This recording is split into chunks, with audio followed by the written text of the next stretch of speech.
Sob a proteção de Deus, presentes os auditores Sérgio Ricardo Valadares Fonseca e Tiago Barbosa Cordeiro, e ainda a Procuradora do Ministério Público de Contas, doutora Juliana Renner, declaro aberta a 31ª sessão ordinária da 2ª Câmara. Ausentes os conselheiros Nestor Batista e Caio Márcio Nogueira Soares, por motivo de férias, ficando convocados para a composição do quórum os auditores Sérgio Ricardo Valadares Fonseca e Tiago Barbosa Cordeiro, respectivamente. Submeto a ata número 30, de 18 de setembro de 2013, para homologação. Conforme previsto no artigo 436(2) do Regimento Interno, concedo oportunidade para comunicações, inclusão em pauta e devolução de processos. Senhor presidente. Conselheiro substituto Tiago Barbosa Cordeiro. Obrigado, senhor presidente. Para comunicar sobre estamentos de processos na Diretoria de Controle de Atos de Pessoal, os processos 863-505-2012, 733-493-11, 447-07003, 483-257-12, 130-87011, 713-5011, 273-09012 e 713-4111. Devidamente anotado.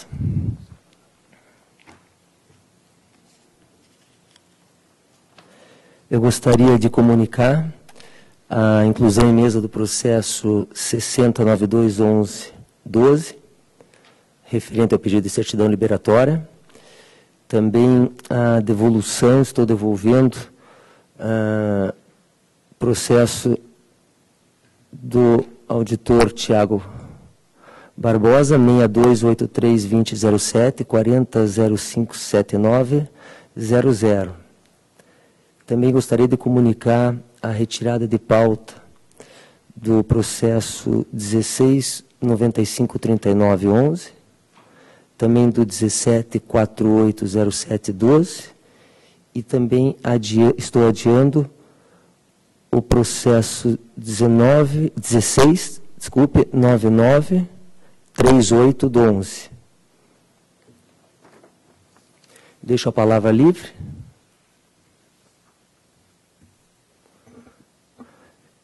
Ninguém querendo fazer uso da palavra, passo o relato da pauta, concedo a palavra ao auditor Sérgio Ricardo Valadares Fonseca. Obrigado, senhor presidente. Cumprimento Vossa Excelência pelo exercício hoje, pela primeira vez, da presidência desse colegiado. Senhora Procuradora, senhor Tiago, senhora Secretária, doutora Maria Augusta, senhores servidores, senhoras e senhores. Tem o primeiro processo, senhor presidente, 153.68207. Aqui são apontadas duas irregularidades: resultado financeiro deficitário das fontes não vinculadas e falta de conciliação bancária. Se Vossa Excelência me permitir, eu ainda estou em dúvida ainda em relação aos documentos dos extratos bancários, preciso ainda fazer uma análise um pouco melhor, solicito adiamento. Está anotado. Obrigado. Processo 189030-2010, prestação de contas do senhor Elidir Fagan, presidente da Câmara Municipal de Nova Olímpia, em 2009. A análise da gestão orçamentária, financeira e patrimonial foi realizada pela Diretoria de Contas Municipais, a peça 5, e a diretoria concluiu pela regularidade das contas. O Ministério Público de Contas, entretanto, manifestou-se pela irregularidade em razão dos seguintes fatos: falta de qualificação técnica da controladora interna para o desempenho da função, acúmulo ilegal de cargos pelo contador da entidade e ausência de cargo efetivo de advogado nos quadros da entidade, lembrando as orientações deste tribunal.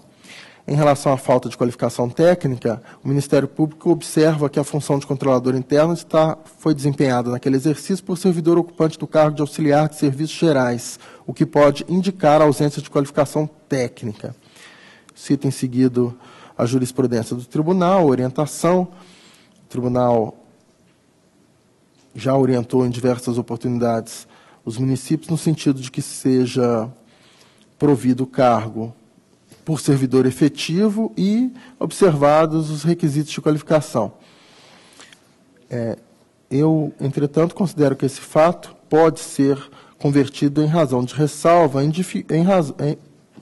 consequência das dificuldades notórias dos pequenos municípios na seleção e no recrutamento de profissionais qualificados. Então, eu entendo que, nesse caso, essa falha não evidencia nenhum desvio de recurso, pode ser convertida em ressalva com determinação à Câmara que observe as orientações do Tribunal e e faça esforços para prover o cargo com profissional qualificado. Se é que já não o fez, estamos falando das contas de 2009. Quanto ao acúmulo ilegal de cargos pelo contador da entidade, o Ministério Público observa que o senhor Flávio Abrão Biassus foi nomeado para o cargo efetivo de contador da Câmara Municipal de Nova Olímpia em 9 de janeiro de 2006. E em 23 de 10 de 2006, deu-se sua nomeação para o mesmo cargo no Poder Executivo. O fato não encontra respaldo na Constituição da República, que elenca em seu artigo 37, inciso 16, as hipóteses admissíveis de acumulação de cargos. Dentre elas, não se encontra observada nos presentes autos. No entanto, como asseverado na defesa e confirmado pela unidade técnica, o servidor pediu exoneração do seu cargo em 15 de maio de 2009. Verificou-se que o senhor Flávio Abrão Biassus prestou serviço ao município de Perobal pelo período de 3 meses, entre 2 de janeiro de 2009 a 31 de março de 2009. Além desse acúmulo no âmbito do próprio município. Senhor presidente, também aqui, eu creio que num pequeno município, talvez até fosse possível, por meio de lei, eventualmente regularizar a situação, desde que houvesse um plano, um quadro de pessoal que previsse, eventualmente, num caso de um pequeno município, que o contador seria o contador do município e não contador de um órgão ou de outro, embora a separação de poderes indicasse ou recomendasse que houvesse cargos próprios em cada um dos poderes. Mas, levando em conta que existem pequenos municípios, isso poderia ser, do ponto de vista econômico, até pouco recomendável. E tendo em vista a experiência também que nós verificamos nos pequenos municípios, até nessas reuniões de que participamos, em que, às vezes, no município é difícil encontrar até mesmo um contador, então eu entendo aqui também que esse fato não é suficiente para que as contas sejam consideradas irregulares, também considero o fato como ressalva, sem prejuízo da determinação para que o município, dentro do possível, regularize e observe, aqui especialmente, a questão do artigo 37, 16, eventualmente instaurando, se for o caso, o processo administrativo. E, aliás, a Constituição e a legislação prevê que o servidor opte por um dos cargos e, evidentemente, que tem que se observar que não haja má-fé nessas acumulações. Mas isso se resolve por processo administrativo ou sindicância administrativa e, a meu juízo, não deve importar a irregularidade das contas dessa Câmara. E, finalmente, a ausência de cargo efetivo de advogado, também aqui a questão de dificuldade de se recrutar profissional qualificado. A unidade técnica, nos modos ventilados pela Diretoria de Contas Municipais, a assessoria jurídica comissionada só é permitida se os serviços forem prestados exclusivamente ao chefe do Poder Legislativo ou a cada vereador. Aqui é a questão de se nomear o advogado para cargo em comissão. Também esse fato eu converto em ressalva. E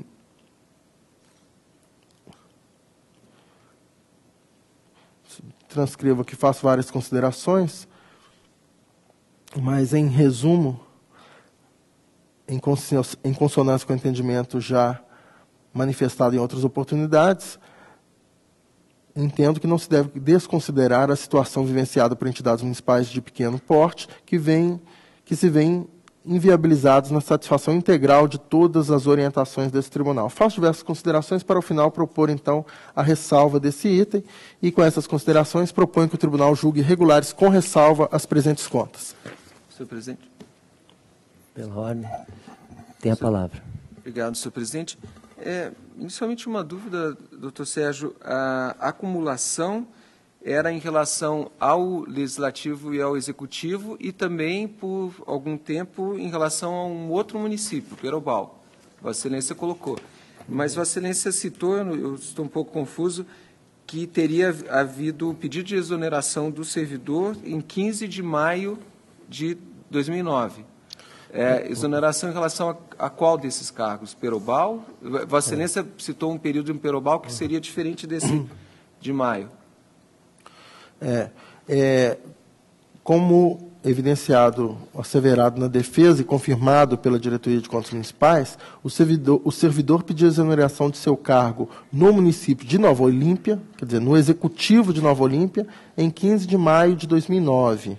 Não é? Mas é claro que durante estamos falando das contas de 2009, quer dizer, então, em maio de 2009, ele se exonerou do Executivo, permaneceu no Legislativo.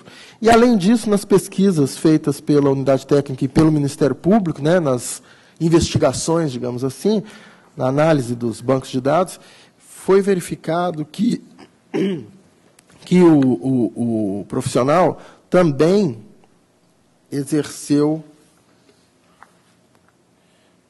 o cargo no município de Perobal, não estou localizando. Aqui.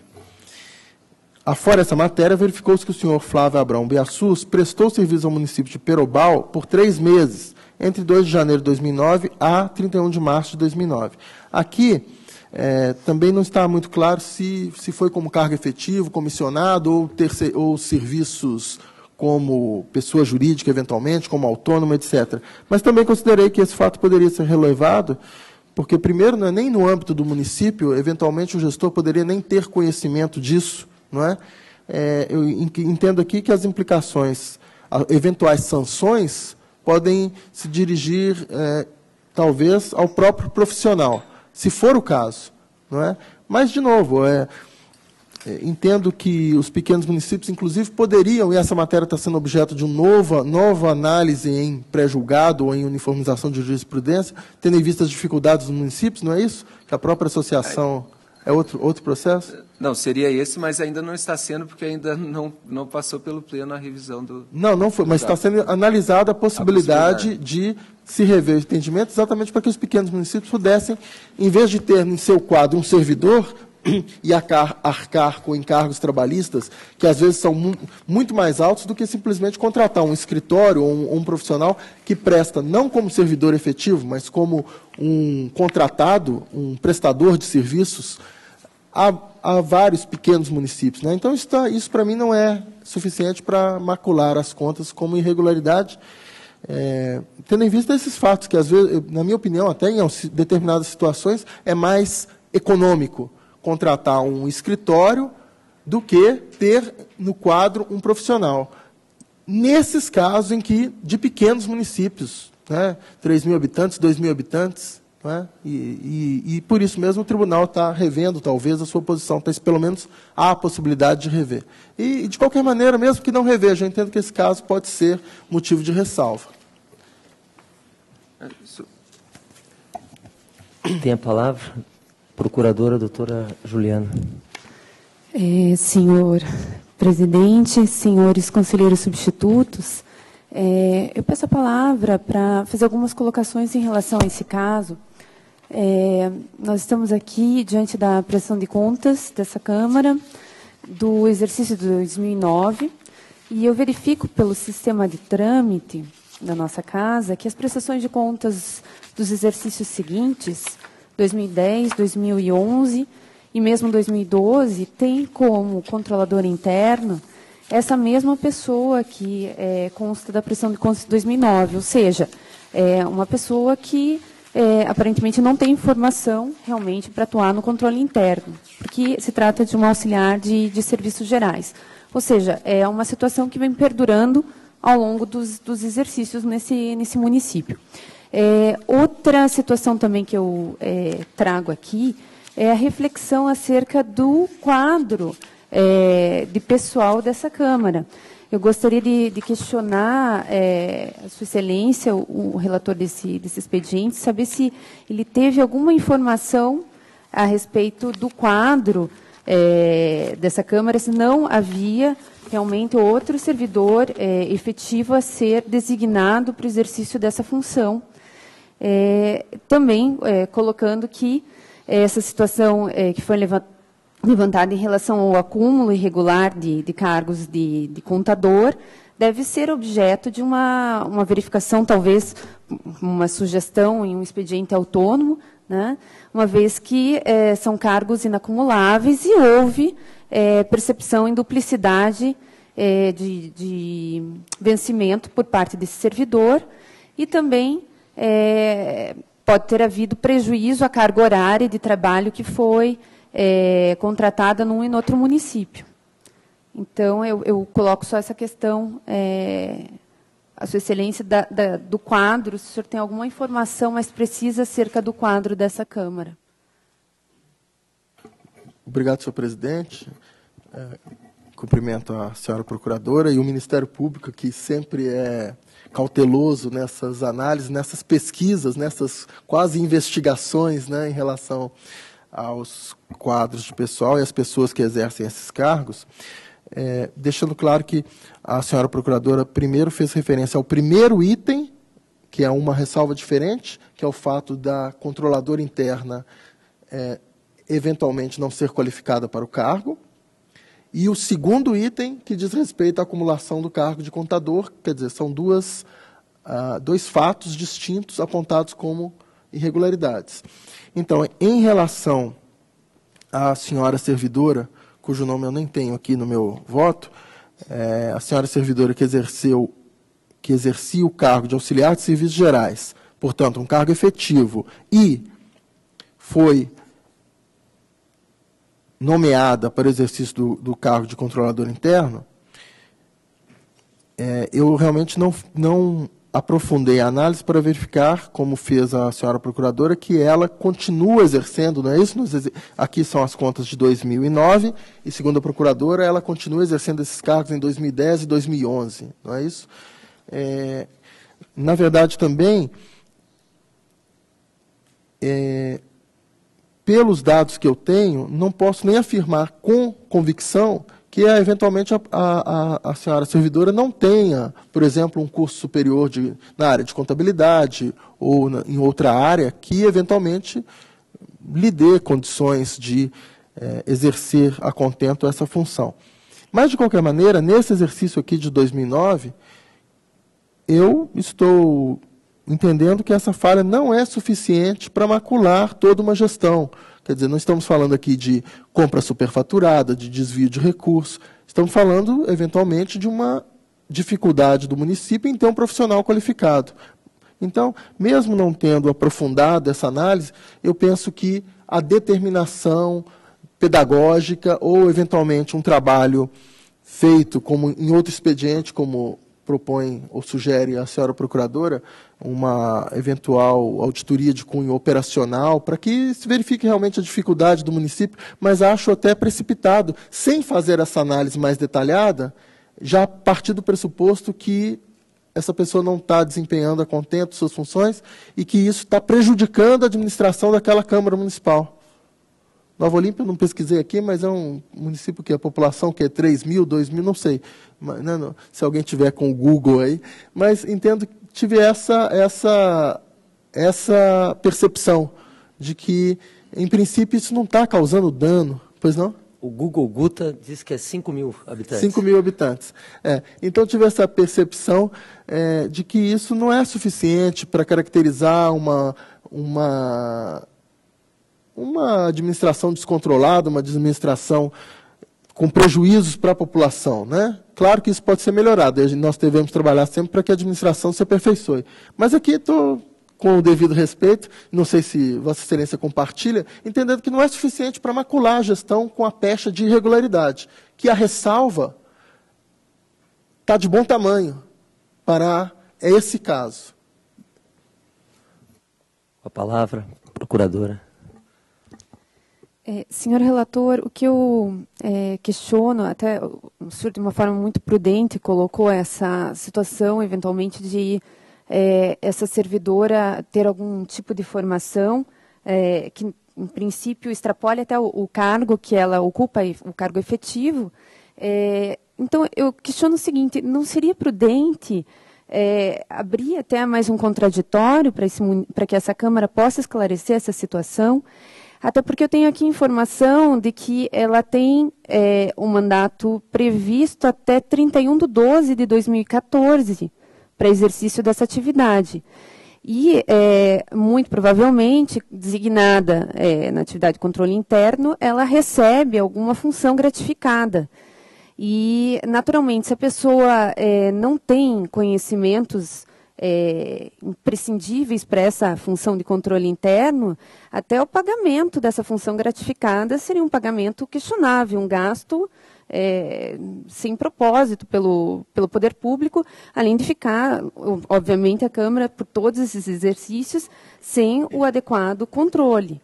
Então, como é uma situação que vem se sucedendo ao longo dos anos e não se vê, da parte da Câmara, qualquer tipo de correção, talvez, aqui coloco como sugestão, fosse o caso de averiguar um pouco melhor isso e, sem prejuízo, de colocar também uma determinação no sentido de que essa situação, se confirmada, seja corrigida num prazo a ser fixado pelo nobre relator. Vê se Vossa Excelência concordaria com essa sugestão. Nós estamos aqui falando de 2009. Vossa Excelência tem aí a data inicial em que essa servidora iniciou o seu exercício como controladora? Tenho, consta aqui, dia 1º de janeiro de 2007. 2007. Tá.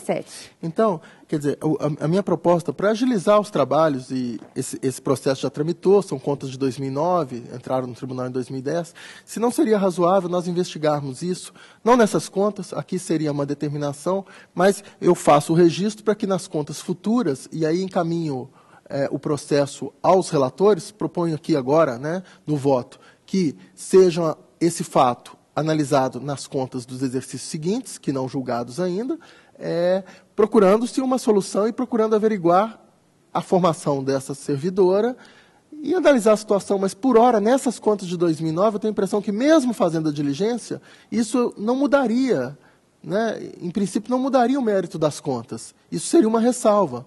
Agora, perdurando isso, após uma determinação do tribunal, aí sim poderia haver uma irregularidade. Vossa Excelência concorda comigo? Quer dizer, se o tribunal ter feito ainda nenhuma determinação, essas contas de 2009, mesmo que nós verifiquemos que há realmente uma falta de qualificação da servidora, como não foi feito ainda nenhuma determinação, mesmo depois dessas diligências todas, nós não vamos mudar o mérito. Então, poderíamos fazer essa investigação futura, sem prejuízo de que esse processo seja logo decidido. Eu só tenho uma dúvida.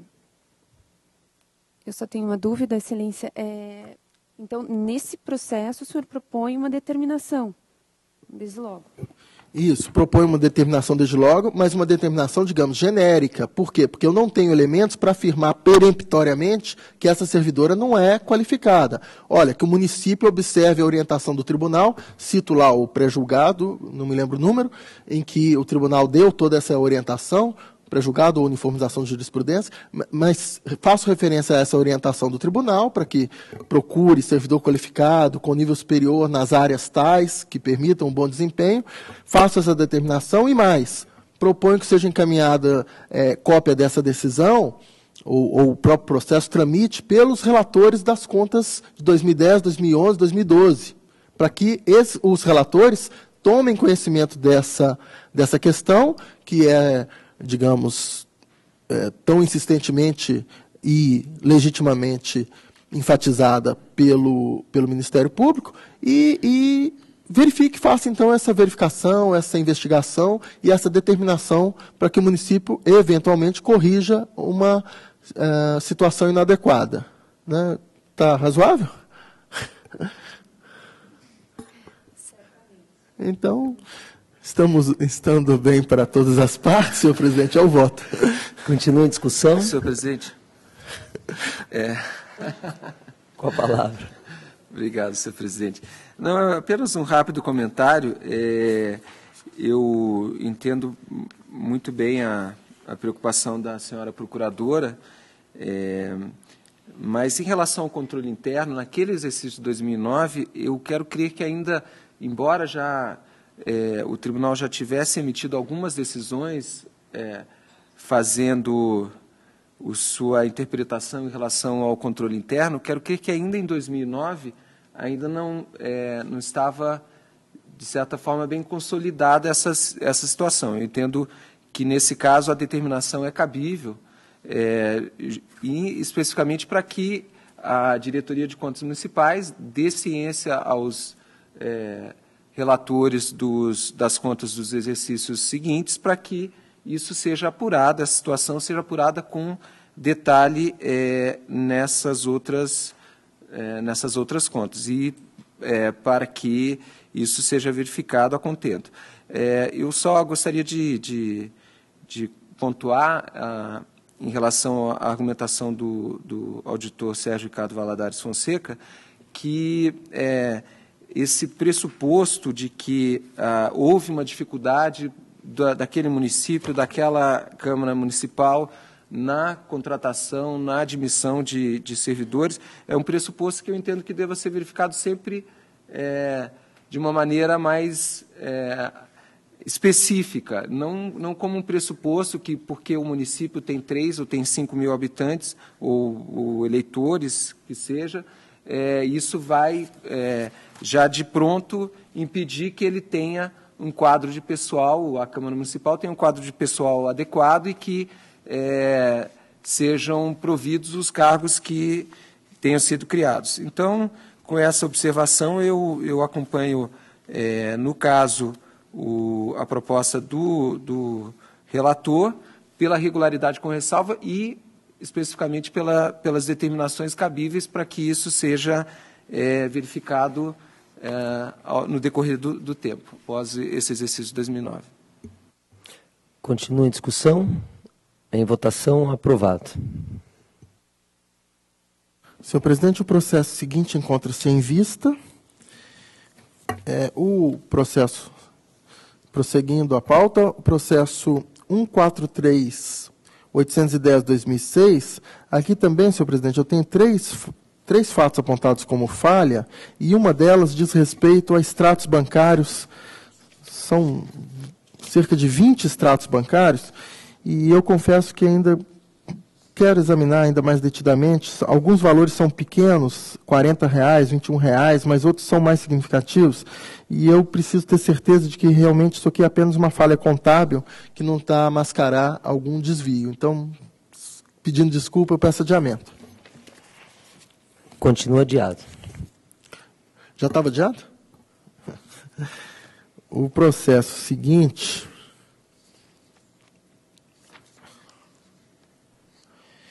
é o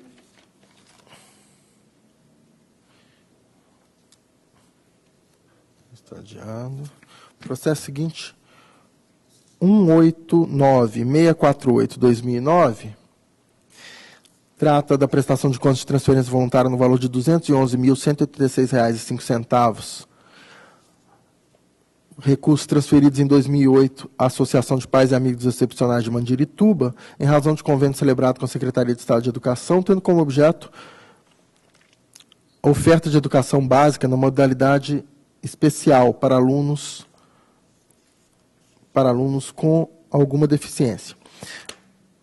A Diretoria de Análise de Transferências e o Ministério Público, após análise de justificativas, manifestam-se uniformemente pela regularidade das contas e também ao voto do relator.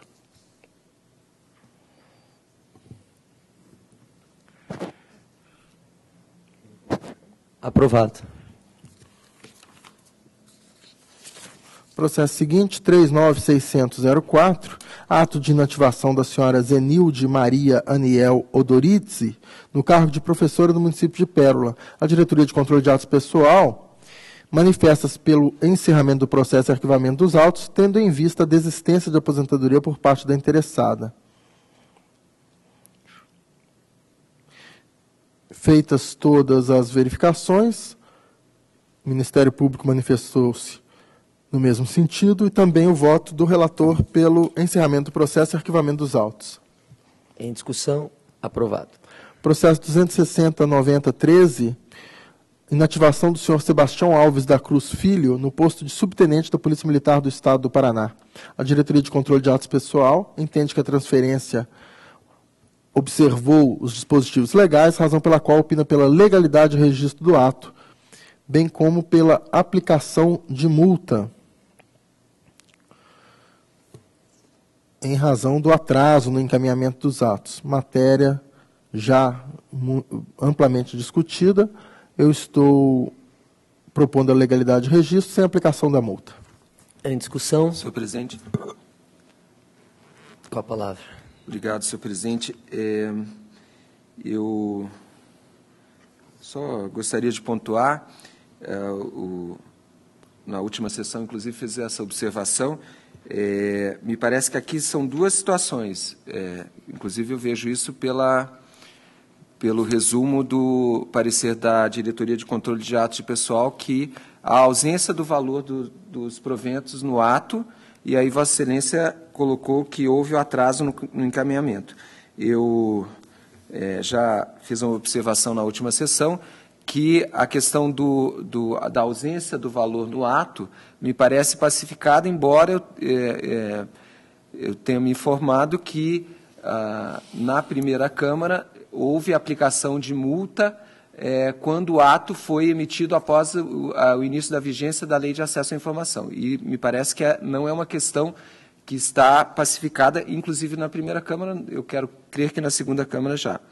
E em relação ao atraso, da mesma forma, até o doutor Fernando fez uma colocação na última sessão do Pleno, num processo de pedido de rescisão, que tratava justamente da aplicação ou não da multa, da concessão ou não de liminar, e o doutor Fernando fez uma observação que havia sido posta em discussão na primeira Câmara, a questão de um prazo, de um estudo, de um acompanhamento em relação à Paraná Previdência.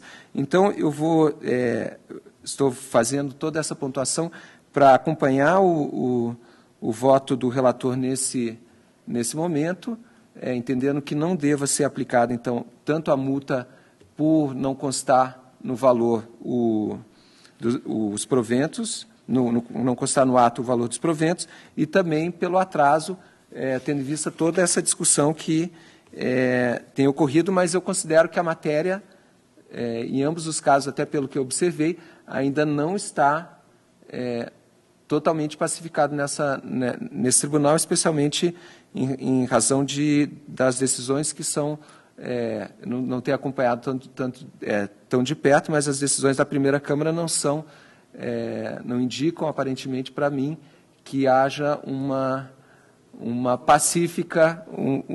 pacífico entendimento de todos os membros dessa Corte.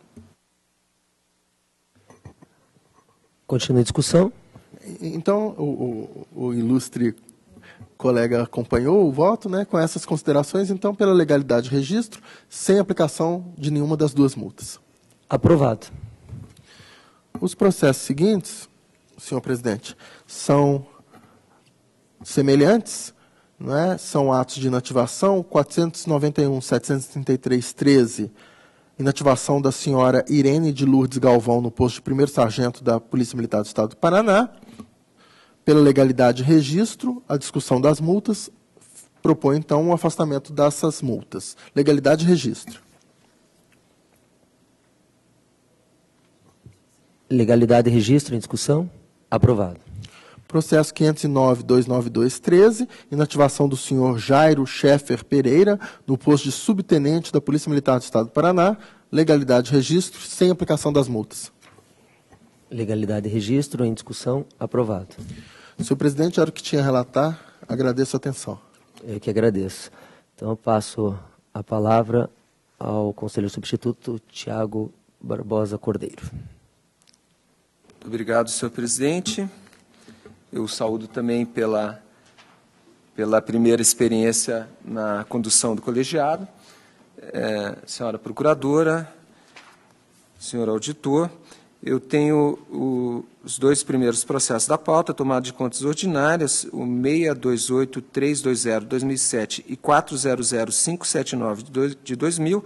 Vossa Excelência teve vista desse processo, me devolveu nessa sessão, solicito adiamento. Adiamento concedido. Tenho, na sequência, tomada de contas extraordinária, o processo é o 5114-283-2009. Trata-se de tomada de conta extraordinária instaurada em face do Acórdão 1151 de 2009 da Segunda Câmara, que a Diretoria de Análise e Transferências promoveu a citação da Associação de Defesa do Meio Ambiente de Heimer para que fossem prestados às contas os recursos públicos recebidos pelo município de São Jerônimo da Serra no exercício financeiro 2007. A entidade apresentou justificativas, a Diretoria de Análise e Transferências, analisando essas justificativas, observa que o convênio teve por objetivo a contratação da equipe multidisciplinar de saúde para a implantação do modelo de assistência à saúde das populações indígenas, sendo que, para a cobertura das atividades objeto do convênio, o município de São Jerônimo da Serra repassaria à entidade os recursos federais recebidos mensalmente da FUNASA, Fundação Nacional de Saúde. A instrução assume que haveria o curso forçado dos recursos federais que são repassados ao município com a pré-obrigação da transferência dos mesmos à entidade definida. Nesse contexto, considerando o caráter inovatório da análise das prestações de contas de transferências municipais realizado no exercício de 2007, a unidade entendeu que os documentos e as justificativas apresentados seriam passíveis de aceitação, concluindo pela regularidade das contas referentes à gestão do senhor Vitor Jorge Wojtuski Brasil, presidente e ordenador de despesas da Associação de Defesa do Meio Ambiente de Heimer, no exercício de 2007. O Ministério Público acompanhou essa manifestação, no entanto, emitiu um despacho, entendendo que haveria uma dúvida no raciocínio apresentado pela Diretoria de Análise e Transferência, posto que no termo firmado entre o município e a entidade não figuraria sequer como interveniente a FUNASA ou qualquer outro órgão federal. Determinei, então, que a unidade técnica se manifestasse quanto à competência dessa Corte sobre tais repasses municipais, posicionando-se também quanto à legalidade de, sob a forma adotada, uma associação, a princípio voltada à defesa do meio ambiente, fornecer pessoal para a composição de equipe de saúde. A Diretoria de Análise e Transferências constatou que, no ato celebrado, a cláusula 4 especifica a fonte dos recursos, assim como a conta bancária para a efetivação dos repasses. Informou que, em consulta à base de dados do SIM-AM, de acordo com as informações prestadas pelo município, foi possível identificar as transferências para a conta citada como origem de recursos, fonte 495, recurso federal, conforme tela retirada do sistema. Considera que o referido convênio trata de matéria semelhante em decisão contida no Acórdão 3.612 de 2010 da Primeira Câmara, exarado no processo, o acordo exarado no processo 179581 de 2009, com a mesma interessada, a Associação de Defesa do Meio Ambiente e o município de Alto Espigão do Iguaçu. E nesse aí transcreve o voto pelo não conhecimento da prestação de contas, em face de que todo o recurso utilizado foi decorrente de transferência do Fundo Nacional de Saúde para aplicação na saúde de povos indígenas, tratando-se dessa forma de prestação de contas de recursos de origem federal, sem contrapartida municipal e, via de consequência, pela devolução à origem, alertando-se ao gestor municipal, que deverá prestar contas junto ao órgão repassador. Aponta uma outra decisão, o Acórdão 967 de 2012, da Primeira Câmara, na qual fui relator, processo 530285-2008, no caso, tendo como interessada a mesma entidade, com repasse do município de Nova Laranjeiras, e nesse processo ficou decidido pelo não pronunciamento de mérito quanto aos repasses efetuados à Associação de Defesa do Meio Ambiente Heimer. Pondera que o próprio Tribunal de Contas da União, estou falando da manifestação da Diretoria de Análise e Transferência, por meio de um ofício, naquele outro processo, considerou de sua competência a fiscalização de despesas semelhantes às descritas nos autos em questão.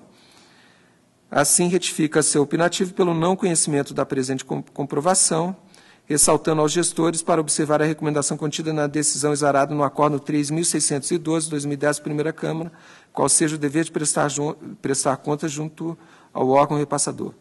O Ministério Público de Contas entende ser o caso dessa Corte não apreciar o mérito do expediente, haja visto que se tratam de recursos federais de competência do TCU, razão pela qual corrobora o entendimento do órgão instrutivo pela baixa da pendência. Nos termos expostos, tendo em vista o precedente, eu proponho que a presente tomada de contas extraordinária seja arquivada sem julgamento de mérito. Em discussão, em votação, aprovado. O processo seguinte é o 514410-2009, que trata de tomada de contas extraordinária, instaurada em face da Associação de Pais e Amigos dos Excepcionais de São Pedro do Ivaí. No caso, esse processo retorna à apreciação do colegiado para retificação do Acórdão 1264/2013 da Segunda Câmara, tendo em vista que houve um erro na indicação de imputação de devolução. Segundo o relato que fiz e que foi aprovado pelo colegiado, ficou decidido pela regularidade das contas do senhor Célio Brunholo e pela irregularidade das contas do senhor José Agostinho de Carvalho, em virtude da falta de comprovação da aplicação do saldo do convênio, no valor de R$ 1.553,17.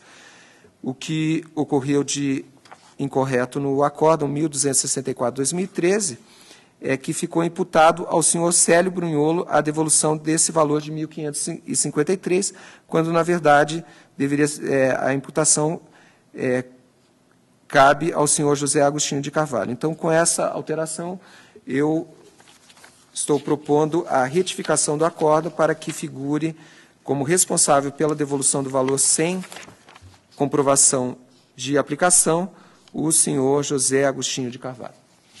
Em discussão, em votação, aprovado. Prosseguindo, tenho atos de inativação. São diversos atos. Senhor presidente, solicito autorização para o relato em conjunto. São diversos processos. Em todos esses processos, a situação é de que não foi acatada a norma do tribunal que impõe que conste do ato de inativação o valor dos proventos. Em todos esses processos foi feita diligência para que isso fosse providenciado, não o foi em todos esses processos. Em alguns processos, a Diretoria de Controle de Atos de Pessoal conclui pela legalidade de registro simplesmente, outros sugere aplicação de multa. O Ministério Público, da mesma forma, em alguns casos, sugere o mero registro e, em outros casos, a aplicação de multa, tanto a multa por não cumprimento de diligência, quanto não cumprimento de determinação do tribunal, 87.1b e 87.3f. É a questão que já foi colocada pelo auditor Sérgio Ricardo Valadares Fonseca, e nesse processo eu esclareço que não foi levantado em nenhum desses processos o atraso no encaminhamento. Em todos os processos que relatarei, a proposta é pela legalidade e registro sem qualquer outra providência, sem aplicação das multas, conforme vem decidindo essa segunda Câmara. Os processos são o 695741 de 2010, o aposentado o senhor Jorge Taqueda,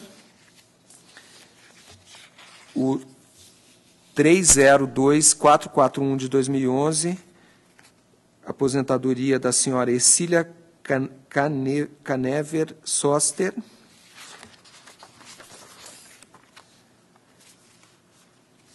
aí tem um processo diferente no meio desses demais, prossegue pelo 493727 de 2011, aposentadoria do senhor Hélio de Oliveira Junqueira, 645586 de 2011, aposentadoria do senhor Ivo Lourenço, 684379 de 2011, aposentadoria de Ana Abrão Miléu, 69880 de 2012, transferência para a reserva do militar Antônio Lima Elias, 70480 de 2012, aposentadoria da servidora Lúcia Paula Cordeiro do Rego Barros Biscaia, 87358-2012, aposentadoria de Irene Batista Leme Craco, 99283-2012, aposentadoria de Joaquim Alves Pereira,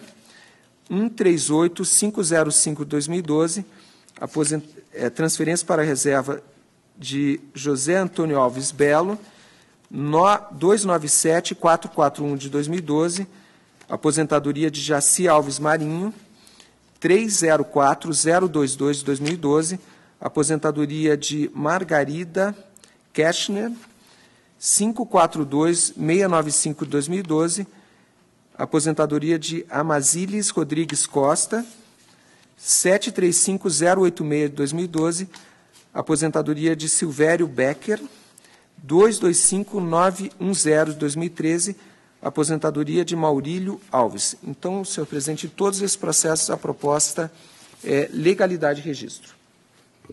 Em discussão, em votação, aprovado. Senhor presidente, um processo intermediário que também trata de inativação é o 390510 de 2011. No caso, a aposentadoria concedida pelo município de Londrina à servidora Roseli Ribeiro de Camargo, ocupante do cargo de professor. Esse processo já foi trazido ao colegiado e, segundo o Acórdão 1318 de 2012 da Primeira Câmara, ficou determinada a realização de diligência a fim de oportunizar ao órgão previdenciário a apresentação de justificativas e ou adoção de providência acerca do aduzido pelo Ministério Público de Contas. O que o Ministério Público de Contas aduziu em relação a esse benefício é que aqui há um problema com o cálculo dos proventos. A servidora, a professora, ocupa um cargo com jornada de 20 horas e, no cálculo de seus proventos, considerando um período curto em que ela trabalhou com 25, 26 horas, o cálculo ficou com um problema identificado pelo Ministério Público nos seguintes termos. O município, dada a peculiaridade do cargo ocupado pela requerente, que possibilitava a variação de sua jornada de 20 a 40 horas semanais, utilizou como critério para a composição dos proventos a média de toda a remuneração de contribuição da servidora por ela recebida enquanto ocupou o referido cargo público, atualizando monetariamente as contribuições por analogia na forma da Lei 10.887 de 2004. Conforme já nos manifestamos em outro processado similar, processo 363-919 de 2009, aqui eu estou lendo a manifestação do Ministério Público. A média salarial só pode ser utilizada para as inativações com base no artigo 40 da Constituição Federal ou no artigo 2º da Emenda Constitucional 41 de 2003. Como a aposentadoria da servidora tem por fundamento o artigo 6º da Emenda Constitucional 41 de 2003, que prevê proventos integrais correspondentes à totalidade da remuneração do servidor no cargo efetivo em que se der a aposentadoria, não se aplica a forma de cálculo pela média salarial, como foi feito no caso desses autos. Os proventos de aposentadoria, nos termos estabelecidos no artigo 6º da Emenda Constitucional 41 de 2003, devem corresponder ao valor da remuneração do cargo efetivo ocupado pela servidora, que é de 20 horas semanais. Então, opinou o Ministério Público pela diligência. A Caixa de Assistência à Aposentadoria e Pensões de Servidores Municipais de Londrina foi intimada e apresentou os seguintes esclarecimentos.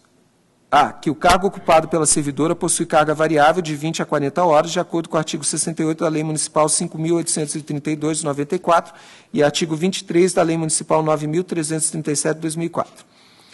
B, que a base de cálculo para a contribuição seria o valor entre a carga horária de 20 a 40 horas semanais, não possuindo valores fixos, variando conforme a carga horária desenvolvida mensalmente. C, que a servidora exerceu a maior parte de seu tempo de serviço municipal, quase 14 anos, exerceu nessa maior parte a jornada de 20 horas semanais, sendo que no período em que trabalhou sob o regime geral de previdência social, 1985 a 1994, a sua jornada também era de 20 horas semanais.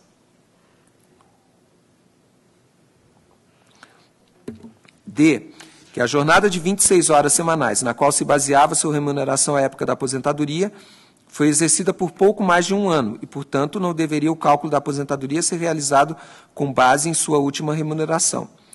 E que a adoção do cálculo por média aritmética para obtenção do valor da remuneração da servidora tem por objetivo a proteção ao fundo previdenciário. F, que a Procuradoria-Geral do Município de Londrina exarou o parecer 397/2008, de 8/4/2008, no qual aduziu que, embora não houvesse previsão legal para tanto, a melhor forma de calcular a remuneração de contribuição desse cargo seria utilizando-se, por analogia, da média aritmética das contribuições, conforme contido no artigo 1º da Lei Federal 10.887/2004. G, quanto ao valor dos proventos, entende que a sua publicação seria desnecessária e inconstitucional, com risco à segurança dos servidores. Aqui também foi um outro ponto que foi levantado quando do acordo. A diretoria jurídica aduz que, no que se refere à base de cálculo dos proventos, o fato do cargo exercido não ter carga horária definida e a legislação municipal prever a carga horária indefinida aliada à manutenção do sistema previdenciário, como também ao entendimento que o valor da remuneração não é o que se percebe no último salário, conclui-se que a analogia utilizada pela municipalidade pode ser aplicada ao caso. Não seria justo se a servidora laborasse durante uma vida com uma carga de 40 horas, em seu último ano tivesse essa carga reduzida para 30 ou 20 horas e geraria o que se chama enriquecimento ilícito por parte do erário. O contrário também não se justifica, o que acarretaria a violação à Constituição, artigo 40, parágrafo 2º, e Lei Federal 10.887/2004, parágrafo 5º do artigo 1º. A municipalidade esclarece que por mais de 20 anos a servidora exerceu magistério com carga horária de 20 horas, porém também já exerceu cargas horárias de 22, 25 e 26 horas. Utilizar a carga horária de 20 horas parece ser o mais acertado. No entanto, as contribuições em cargas horárias superiores gerariam um desequilíbrio positivo nas contas previdenciárias. A utilização da carga de 26 horas geraria um desequilíbrio negativo e ambos não se pode admitir. A média das contribuições reflete a equivalência entre o desconto previdenciário e o pagamento dos proventos. Vale lembrar que a situação não é a ideal e que cabe à municipalidade, via processo legislativo, resolver a questão. No tocante à necessidade da discriminação do valor dos proventos no ato concessório, essa diretoria entende que é possível relevar com a recomendação de regularização sua ausência até 16/5/2012, data da entrada em vigor da Lei Federal 12.527/2011, a chamada Lei da Transparência. Ratifica, então, o opinativo anterior pela legalidade de registro do Decreto 401. O Ministério Público de Contas aduz o seguinte: conforme já explicitado em nosso parecer anterior, a peculiaridade da jornada de trabalho variável da servidora, entre 20 e 40 horas semanais, não justifica a aplicação de uma média aritmética para o cálculo dos proventos, em se tratando de aposentadoria, com fulcro no artigo 6º da Emenda Constitucional 41 de 2003. A dificuldade que se apresenta no caso, ora em exame, está na definição do valor da última remuneração, já que a legislação municipal possibilita o exercício da carga horária semanal mínima de 20 horas e a máxima de 40 horas. Pela justificativa apresentada pela municipalidade, foi demonstrado que a servidora exerceu por volta de 20 anos a jornada de 20 horas semanais, pelo que não deveria ser aposentado com base no valor da remuneração recebida por ocasião da aposentadoria, relativa a 26 horas semanais, a qual fora percebida por pouco mais de um ano. No caso, o município adotou o cálculo da média aritmética para obtenção do valor da remuneração do servidor. Ocorre que não há amparo legal para o procedimento adotado, uma vez que há uma mescla de regras constitucionais incompatíveis. A regra de transição do artigo 6º da Emenda Constitucional 41 permite o cálculo da aposentadoria com base na última remuneração, sendo garantida a paridade com os servidores da ativa. A média salarial, por sua vez, só pode ser utilizada para as inativações com base no artigo 40 da Constituição Federal ou no artigo 2º da Emenda Constitucional 41 de 2003, o que não é o caso da servidora. Assim, não havendo um amparo legal para o cálculo dos proventos na forma em que foi efetuado, o opinativo é pela negativa de registro. Aqui eu apresento um voto concordante com o Ministério Público, faço menção aqui, já numa decisão da primeira Câmara de 2012, Acórdão 3.658 de 2012, processo relatado pelo conselheiro Artagão de Matos Leão, ficou também assentado esse entendimento do Ministério Público. Ali,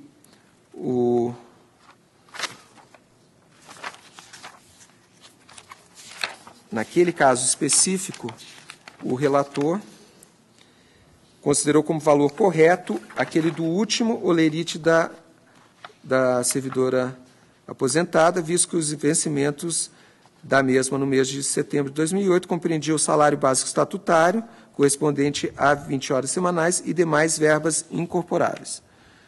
No caso, eu entendo que não pode ser considerado como correto o valor do último holerite, em razão da verba denominada salário básico estatutário, corresponder a 26 horas semanais. Propõe, então, a negativa de registro do decreto que inativou a servidora e que fique determinado para que a entidade previdenciária dê ciência no prazo de 15 dias à interessada da presente decisão, para que, querendo, possa a mesma adotar as medidas que entender cabíveis, claro, sendo possível também a interposição de recurso por parte da entidade.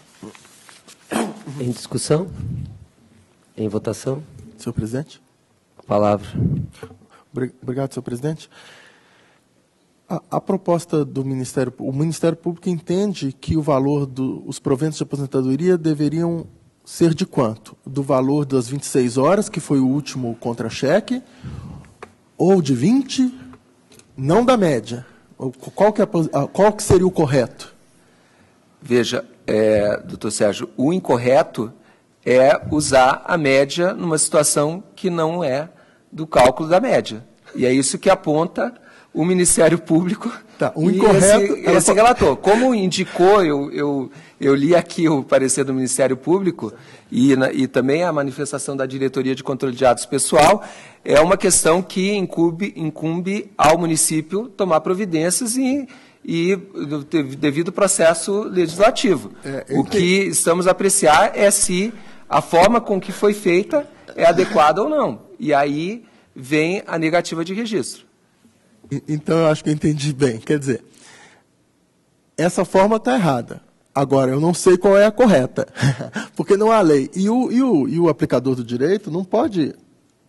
Quer dizer, ele tem que resolver a situação, como indica a antiga Lei de Introdução ao Código Civil, hoje Lei de Normas... Como é que é mesmo? Lei dos Princípios para a Aplicação do Direito. Quer dizer, o aplicador do direito, ele não pode simplesmente dizer, isso está errado, qual é a forma correta, eu não sei porque não existe lei. Não, por isso ele se vale dos critérios de equidade, de analogia, para suprir as lacunas da lei, né?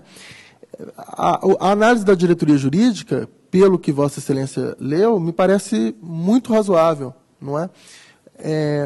Porque ele diz o seguinte, olha, não seria justo alguém que recebeu a vida inteira 40 salários, no último mês recebeu, 40 salários, desculpe, recebeu a vida inteira com base em 40 horas, e nos 2 últimos meses trabalhou 20 horas, e aí então ele vai se aposentar com base nas 20 horas, porque ele está se aposentando com fundamento naquele artigo da Constituição que diz que ele tem direito à última remuneração. Ora, a norma constitucional, a norma de transição, é para beneficiar o servidor.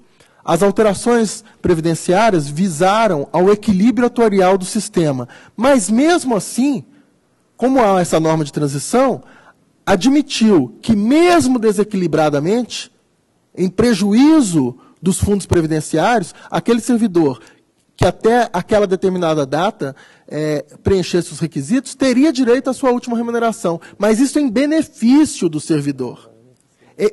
Em prejuízo do equilíbrio atuarial. Quer dizer, não faz o menor sentido o servidor contribuir muito mais e aí dizer o seguinte, não, eu vou aposentar pela regra que me seria mais favorável, que no caso é totalmente desfavorável, né? Doutor Sérgio, eu quero lembrá-lo que a situação é exatamente a oposta. A servidora trabalhou, conforme relatei, na grande parte da sua carreira no regime de 20 horas. E por um ano ela trabalhou 26 horas. Teve algum período anterior também que fiz referência que ela chegou a trabalhar com uma carga de 22 horas semanais e outro período que ela trabalhou com uma carga de 25 horas semanais. Não está claro aqui quais foram esses períodos, mas está claro que a maior parte da carreira dela, ela trabalhou com a carga de 20 horas. Então, não é a situação que Vossa Excelência colocou, que ela trabalhou a maior parte da vida com 40 horas e, no final, porque ela foi reduzida a carga horária dela para 20 horas, o cálculo a prejudicou. Não, não é esse caso.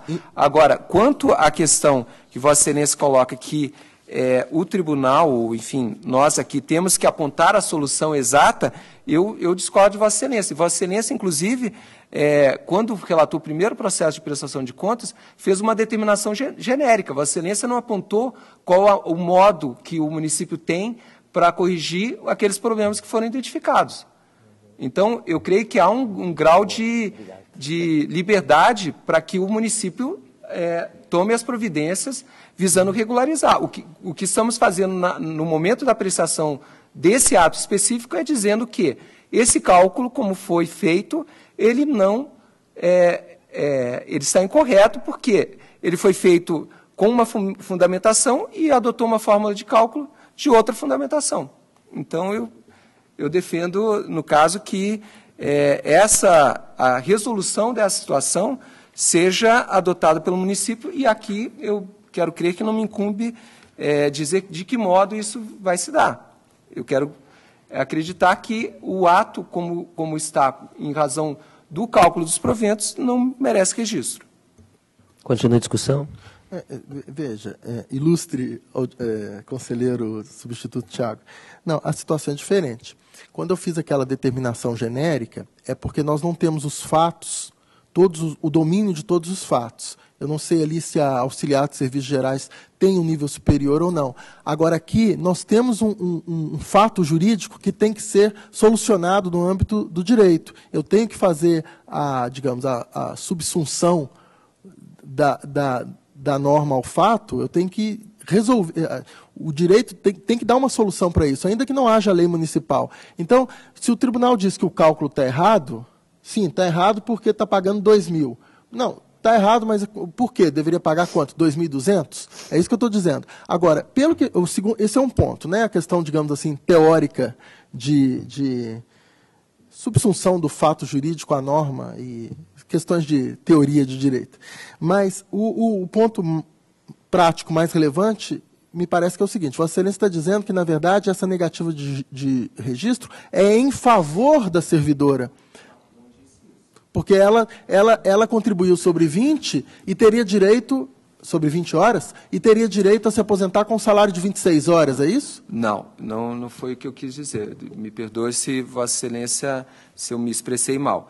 O que eu disse é que Vossa Excelência começou a sua argumentação colocando que é indevido que uma servidora que trabalhou a maior parte da vida com 40 horas semanais, de repente tenha a sua carga horária reduzida para 20 horas e fique prejudicado. O que eu coloquei é que não é a situação dos autos. A situação dos autos é outra. A servidora trabalhou a maior parte no 20 horas semanais, no regime de 20 horas semanais.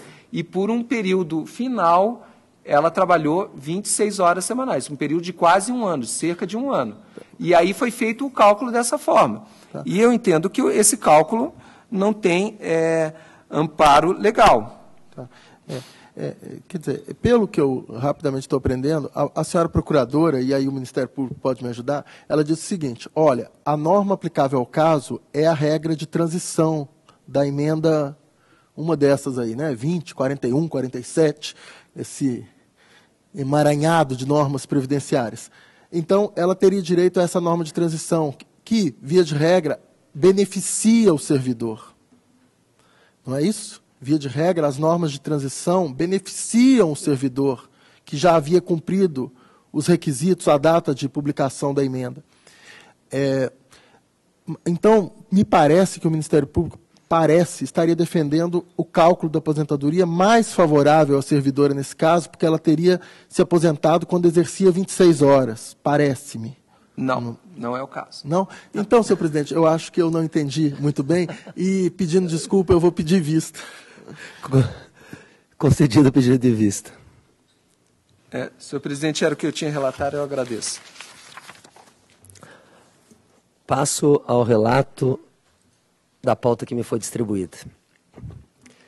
Processo número 60921113, certidão liberatória, município de Quitandinha. Trata-se de pedido de emissão de certidão liberatória com fundamento no artigo 297 do Regimento Interno, formulado pelo município de Quitandinha.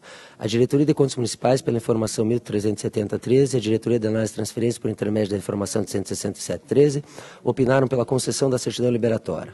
Por sua vez, a Diretoria de Execuções, pela informação 3313, apontou que o município está impedido de obter a certidão em face do não cumprimento da decisão do acórdão do Tribunal Pleno. Referente ao processo 23.824206, que determinou a exoneração de servidores ocupantes de cargos irregulares do Poder Executivo e Legislativo do município de Quitandinha. A Diretoria de Controle de Atos de Pessoal opinou pela concessão da certidão liberatória, atestando que o Poder Executivo cumpriu a referida decisão. O Ministério Público de Contas opinou pelo deferimento do pedido, considerando que o município cumpriu a determinação imposta por esse tribunal. Ante o exposto, acompanho as manifestações da Diretoria de Controle de Atos de Pessoal e do Ministério Público de Contas e voto pelo deferimento do pedido. Em discussão, em votação, aprovado. Processo 60634608, prestação de contas de transferência, Unespar, Faculdade Estadual de Filosofia, Ciência e Letras de União da Vitória. Este processo trata da prestação de contas do convênio celebrado entre a Fundação Araucária e a Unespar, Faculdade Estadual de Filosofia, Ciências e Letras da União da Vitória, no valor de R$ 226.224,01, cujo objeto consistia na implementação de infraestrutura de pesquisa e ensino na instituição estadual de ensino superior.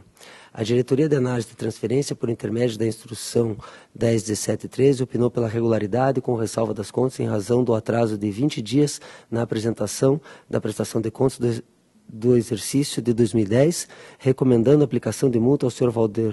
Valderlei Garcia Sanches, com base no artigo 87.1a da Lei Complementar 103 de 2005.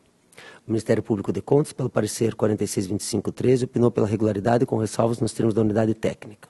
Com base nas manifestações de informes da Diretoria de Análise de Transferência do Ministério Público de Contas, voto pela regularidade das contas. Todavia, diante do atraso de 20 dias na apresentação da prestação de contas, determina a aplicação de multa estabelecida pelo artigo 87.1a da Lei Complementar 103 de 2005 ao senhor Vanderlei Garcia Sanches. Determina ainda o envio dos autos à Diretoria de Execuções para o cumprimento da decisão que impôs a pena de multa. Este é o voto. Em discussão, em votação, aprovado. Processo 66-213410, admissão de pessoal, Universidade Estadual de Maringá. O processo trata da admissão de pessoal complementar para o cargo de professor adjunto realizado pela Universidade Estadual de Maringá mediante teste seletivo regido pelo edital 72/2009. A Diretoria de Contas Estaduais, na informação 849.11, esclarece que as admissões anteriores constam em inúmeros procedimentos que foram julgados legais por este tribunal. Destacou que os documentos relacionados na Instrução Normativa número 08/2006 foram juntados, que as admissões observaram os limites da Lei Estadual Complementar 101/2000 e que foram obedecidos a ordem de classificação e o prazo de validade do teste seletivo. A Diretoria de Controle de Atos de Pessoal, por intermédio do parecer 11.842/13, opinou pelo registro da admissão do servidor Vanderlei Dantas dos Santos, uma vez que a contratação foi para a substituição de professor aposentado. O Ministério Público de Contas, por intermédio do parecer 12.005/13, observou que, a despeito da necessidade do servidor público em questão, qual seja o atendimento da demanda na área de educação, a verdade é que a situação denota absoluto descompasso com o estabelecido no artigo 37, inciso 9 da Constituição Federal, ressaltando que a realização do teste seletivo de forma repetida se tornou prática habitual e que a contratação de pessoal temporária para o desempenho do cunho continuado da administração pública não pode se tornar regra, justificada equivocadamente pela vigência da Lei Complementar Estadual 108/05. Em conclusão, opinou pela negativa de registro de admissão, tendo em vista que o teste seletivo foi feito em desconformidade com a regra constitucional da obrigatoriedade do concurso público.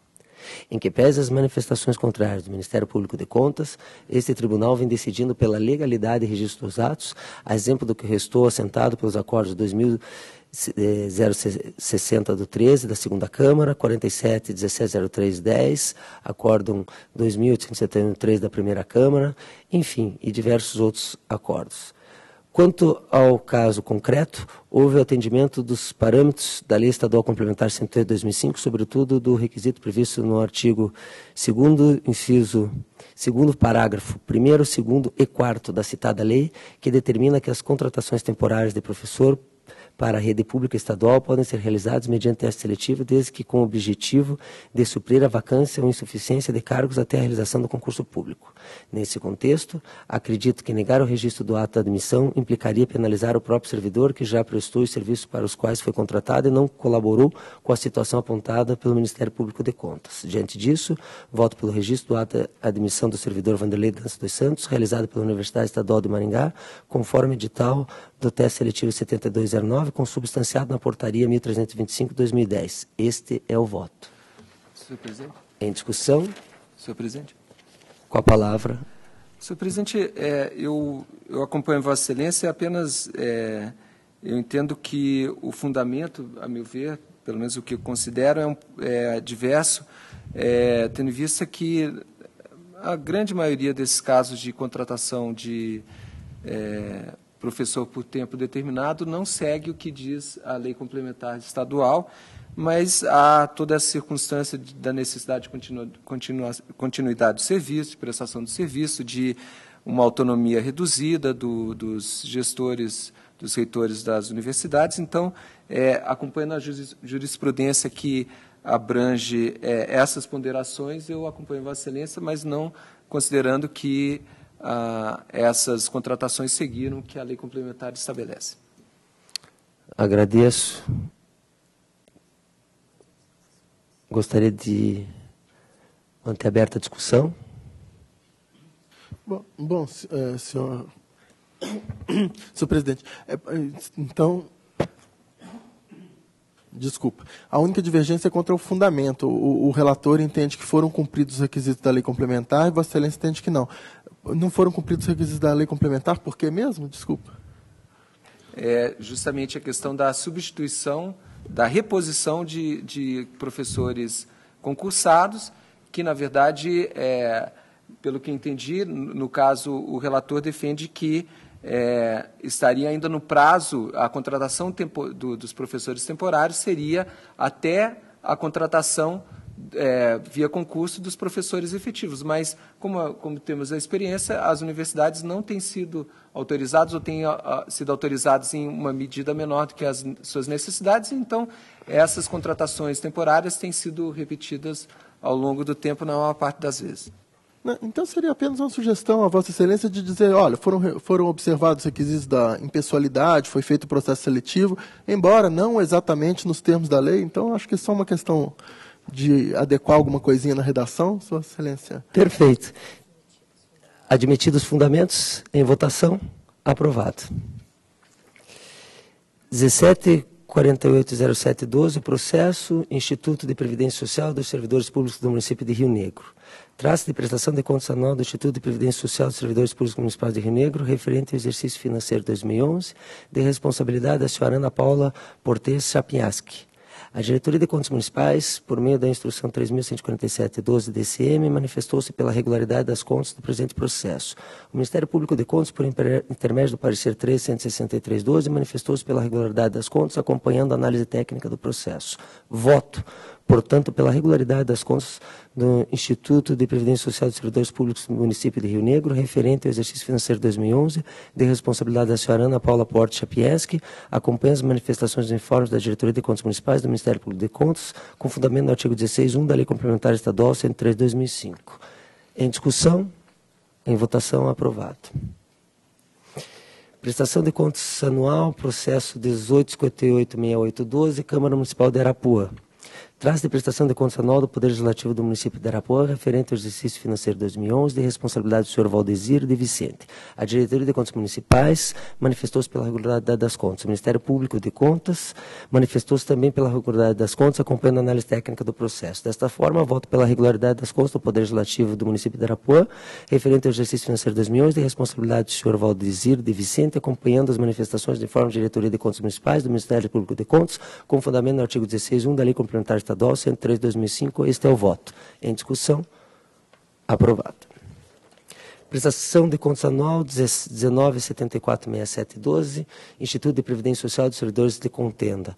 Trata o presente processo de prestação de contas anual do Instituto de Previdência Social dos Servidores de Contenda, referente ao exercício financeiro 2011, de responsabilidade da senhora Rosana Voltz.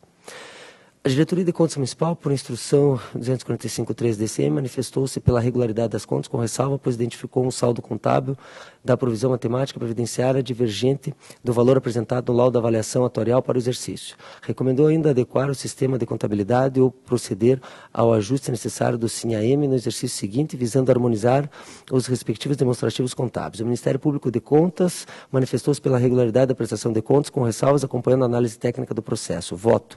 Com fundamento no artigo 16.2 da Lei Complementar Estadual 103 de 2005, voto pela regularidade das contas do Instituto de Previdência Social dos Servidores de Contenda, referente ao exercício financeiro 2011, de responsabilidade da senhora Rosana Voltz, ressalvando o saldo contábil da provisão matemática previdenciária diverge do valor apresentado no laudo da avaliação atuarial para o exercício, recomendando que o Instituto proceda aos ajustes necessários no sistema SINAM no exercício seguinte, visando harmonizar os respectivos demonstrativos contábeis. Este é o voto em discussão. Em votação, aprovado. Processo 17.09.3611, prestação de contas do Prefeito Municipal, município de Almirante Tamandaré. Esse processo se refere à prestação de contas do Poder Executivo do município de Almirante Tamandaré, referente ao exercício financeiro 2010, sob a responsabilidade de Wilson Rogério Guinski. A Diretoria de Contas Municipais opinou pela emissão do parecer prévio pela regularidade das contas com recomendações. O Ministério Público de Contas opinou pela emissão de parecer prévio pela regularidade das contas, conforme proposto pela DCM. Assim, voto pela emissão do parecer prévio pela regularidade das contas do Poder Executivo Municipal de Almirante Tamandaré, referente ao exercício financeiro 2010, e acolho as recomendações apontadas pelas unidades técnicas, quais sejam: a. Adotar as medidas necessárias para dar andamento às obras, registro, ato contínuo e correta situação no sistema SINAM e módulo de obras públicas. B. Adotar medidas visando conferir efetividade à execução do orçamento, tendo em vista o planejamento contido no plano plurianual. C. Adequar o sistema de contabilidade ou proceder aos ajustes necessários no sistema SINAM no exercício seguinte, visando harmonizar os respectivos demonstrativos contábeis. Este é o voto. Senhor presidente. Em discussão. Senhor presidente, eu solicito vista desses autos. Eu gostaria de analisar uma questão. Na verdade, o relator do processo que antecedeu a Vossa Excelência solicitou uma informação à Diretoria de Contas Municipais, e essa informação dá conta de uma série de repasses que foram feitos aos CIPs. Então, eu solicito vista para verificar essa questão. Vistas concedida. Processo 210.06711, prestação de contas do Prefeito Municipal, município de Mandaguaçu. O processo trata da prestação de contas do Poder Executivo do município de Mandaguaçu, referente ao exercício financeiro 2010, de responsabilidade do senhor Ismael Abraim Fouane. A Diretoria de Contas Municipais, pela informação 136.13, entendeu por ratificar os termos da instrução 10.17.12, na qual se manifestou pela regularidade das contas. O Ministério Público de Contas opinou pela emissão de parecer prévio pela regularidade das contas. Diante da ausência de irregularidades, acompanha a unidade técnica, o Ministério Público de Contas, e apresenta proposta de voto pela emissão do parecer prévio pela regularidade das contas do Poder Executivo do município de Mandaguaçu, referente ao exercício financeiro 2010. Este é o voto em discussão. Em votação, aprovado. Processo número 19.98.18.12, prestação de contas do Prefeito Municipal, município de Tunas do Paraná. Trata o presente processo de prestação de contas do Poder Executivo do município de Tunas do Paraná, referente ao exercício de 2011, de responsabilidade do senhor Jorge Luiz Martins Tavares. A Diretoria de Contas Municipal manifestou-se pela regularidade das contas. Além disso, por conta do atraso na entrega da prestação de contas eletrônica, opilou pela aplicação de multa nos termos do artigo 87.3b da Lei Complementar 103 de 2005 ao senhor Jorge Luiz Martins Tavares. O Ministério Público de Contas, por intermédio do parecer 12.31.13, opinou pela emissão de parecer prévio pela regularidade das contas em prejuízo da multa recomendada pela Diretoria de Contas Municipais. A prestação de contas eletrônica foi entregue em 9/4/2012, mas a data prevista era de 30/1/2012. Portanto, a multa é devida pelo simples inadimplemento da obrigação na data estabelecida. Constitui ilícito administrativo tipificado pelo descumprimento da obrigação acessória imposta ao gestor. Nesses casos, a presunção de lesividade é absoluta. Logo, o gestor é passivo de multa prevista pelo artigo 87, inciso 3º-B da Lei Complementar 103 de 2005.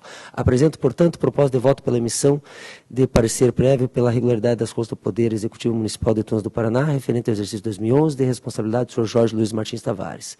Tendo em vista o atraso na apresentação das prestações de contas eletrônicas, propõe a aplicação de multa prevista pelo artigo 87, inciso 3º terceiro B da Lei Complementar número 103 de 2005, ao senhor Jorge Luiz Martins Tavares. Esse é o voto. Em discussão? Senhor presidente. Com a palavra. Me desculpa a interferência, mas é porque eu tenho uma questão de entendimento em relação a essas multas. Se eu entendi bem, a unidade técnica menciona que, olha, é uma presunção absoluta de que houve lesividade, não tem como ser, pelo que eu entendo, né, discutido. E eu penso diferente. Eu acho que qualquer sanção ela pode ser discutida. Quer dizer, qualquer fato que implique sanção pode ser discutido. Então, já deram exemplo aqui de multa de trânsito, de atraso na entrega de declaração de renda, etc. Eu entendo que qualquer desses casos, o responsável, o cidadão responsável, pode discutir. Por exemplo, avanço de sinal, mas ele pode alegar, havia uma ambulância atrás de mim e eu tive que avançar. Isso é uma excludente de ilicitude. Atraso no encaminhamento de imposto de renda. Atrasou um mês. Não, é absoluto, isso é objetivo. Não, não é. O sujeito estava na UTI durante 2 meses, depois saiu da UTI e entregou sua declaração de renda. É óbvio que isso é uma excludente de ilicitude. Então, só para reafirmar o meu entendimento de que não é qualquer aplicação de sanção deve-se dar ao gestor a oportunidade, mesmo que seja pouco provável que ele justifique. Veja o caso da Paraná Previdência. Nós estamos aí centenas de processos e nós não estamos aplicando multa com atraso de 200 dias, 120 dias. Porque vieram até aqui, explicaram que era uma deficiência que vem desde 2007, então o gestor que está agora em 2013 não pode ser responsabilizado por uma deficiência que vem desde muito tempo, né? Então, só para pontuar isso, não existe imputação de sanção objetiva. Não, atrasou, está multado. Não, tem que ser dada defesa, mesmo que seja pouco provável que ele vá trazer um argumento que convença, mas pode ser que traga, né? Só esse meu entendimento que eu gosto de frisar, porque tem muita gente que entende, não, é imputação objetiva, atrasou, está multado. Obrigado. Continue a discussão. Mas só para, não sei se Vossa Excelência concorda com isso. Concordo plenamente com Vossa Excelência. Né, para não referendar esse entendimento. Olha, é uma imputação objetiva, pronto, acabou, não tem que ser ouvido, não tem que nada. Entendeu? Só para frisar esse meu entendimento. Continue a discussão. Em votação, aprovado. Bem, era o que eu tinha na pauta. Não havendo mais processos a serem relatados, deixo livre a palavra. Ninguém querendo fazer uso da palavra, eu gostaria de agradecer aos conselheiros substitutos, Sérgio Ricardo Valadares Fonseca, Tiago Barbosa Cordeiro, bem como a nossa procuradora, doutora Juliana Rainer, a nossa secretária Maria Augusta, por alguma possível falha que eu tenha cometido, e convocar a próxima sessão ordinária desta segunda Câmara para o dia 2 de outubro de 2013, quarta-feira, às 14 horas, no horário regimental. Levante-se a presente sessão.